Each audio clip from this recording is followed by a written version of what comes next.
11. veljače 1858. Prošlo je nekoliko stoljeća. Nebo opet progovara. I špilje, ljudi moji, progovara. 8. susret Svete Bernardice i naše majke neba.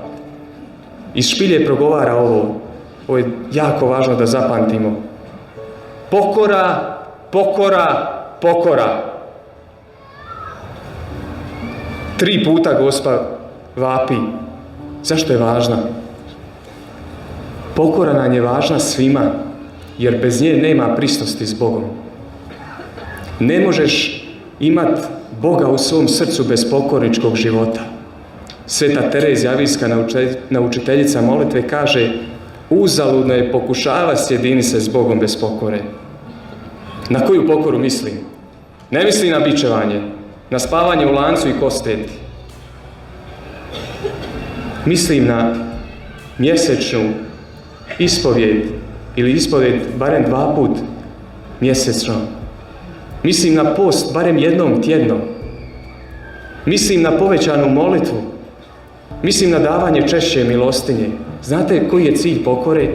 Da meni sebičnost u srcu, koja raste iz dana u dan, da je ta pokora sreže, iskorijeni. Znate koji će biti plod? Velikodušnost i ljubav. Zato najteži korak na putu pokore je onaj prvi korak.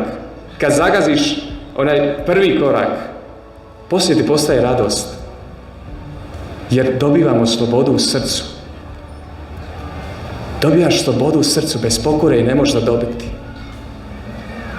Strast, slast, sjetilnost te vuče na sve strane grešne. Pokora ih reže. To je drugi poziv s neba.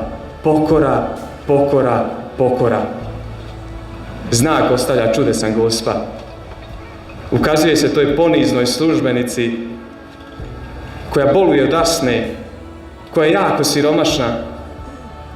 Tijelo je do danas ostavila neraspadnutim. Kao da spava.